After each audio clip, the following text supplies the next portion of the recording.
first technique I'm going to illustrate, like I said before, is the simplest technique in the world. It's retrieving right across the bottom with a reel only. Now, keep in mind, let me say this before I start on that. The slider fishing is equally effective on largemouth bass, smallmouth bass, and Kentucky bass. And Kentucky bass are commonly called spots here in the South. So it works good on all fish, and particularly the largemouth bass. On a year-round basis, you're probably ahead to stay on or near the bottom for the largemouth bass, particularly when the water is not too deep. We're talking about depths of 5, 6 feet, 7, 8 feet on down to 15. So if you keep your bait on or near the bottom, you'll be fish ahead, especially when fishing for the largemouth bass. So here's what we do. We just simply make the cast to the likely structure, and the structure could be a good bank, channel bank, could be an offshore hump, a bar, whatever it is, and we simply let the lure sink to the bottom, and we wait on it. And in other words, the lure may be hitting in 5 or 6 foot of water, and remember, 1/8 ounce will sink approximately 1 foot per second. A 1/16 is going to sink a little slower, and when it gets down on the bottom, we just simply take up the slack. You can kind of watch your line. You can tell when it hits the bottom. You see your line go slack or limp. And we just simply hold the rod very still at about 9 or 10 o'clock high like that, and we just work the bait right along the bottom with the reel only. I am not using the rod. I am not moving the rod. It's all done with the reel, and I wind just slow enough or just fast enough that I can feel the bait in perfect contact with the bottom at all times. And whenever you don't feel the bottom, remember, the bait could be stair-stepping into deeper water. If the boat, out where the buoy is, the water could be getting slowly deeper all the time coming off of a channel drop. It's much like a stair step, like that. So as you work the bait towards you, you might have to slow down even more to keep it in touch with the bottom. And if you're working it this real slow, I can feel this bait now, this little slider rig right on the bottom. But when I don't feel it, it feels like I've lost the bait. It's free falling, probably into deeper water. So I just stop my retrieve and wait till it goes to the bottom again. I kind of keep my eye on the line. It's important to be a line watcher.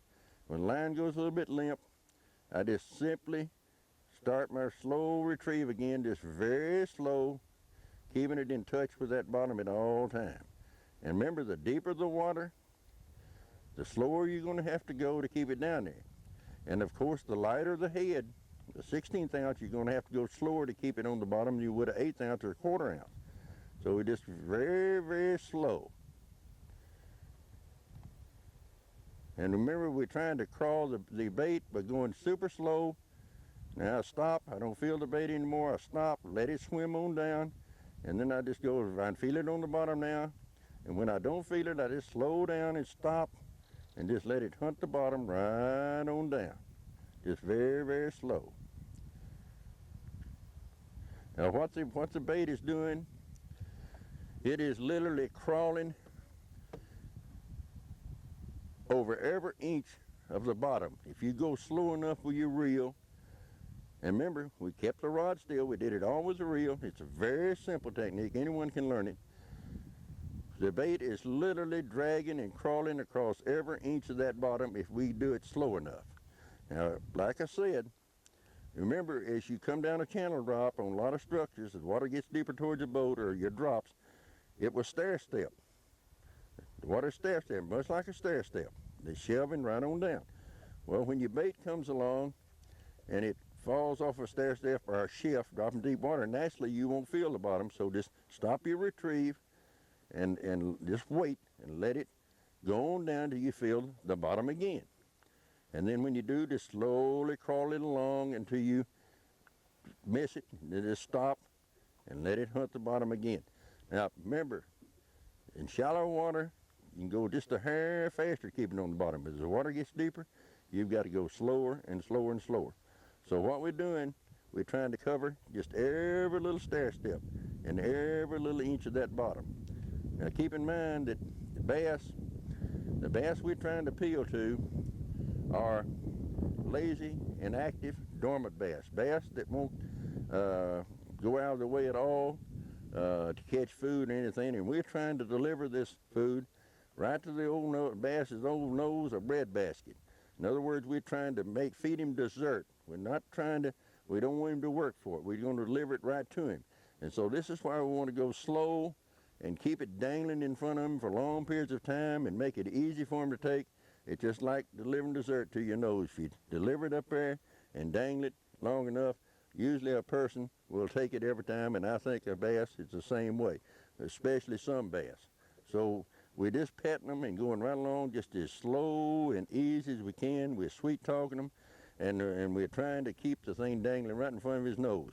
Now remember, as I said, this is a super method for inactive bass and bass that seem to be idle, lazy, and dormant, or in other words, bass that won't bite. And remember that we, most of the time, have to fish for fish or bass that are not active. We're not always lucky enough to be there when they're eating it up, and that only represents when they are eating it up, as the authorities say, and I agree with them, that only represents 5 or 10% of the day. So most of the time we have to grind them out the hard way, and slider fishing, that's what it's all about. Slider fishing was developed for tough conditions and tough lakes, and to catch them when they just seem to not to be biting, because when they're active and biting real good, we can catch them on almost any way we want to fish in a number of different ways. So what we're trying to do, we're trying to appeal to the fish that won't bite.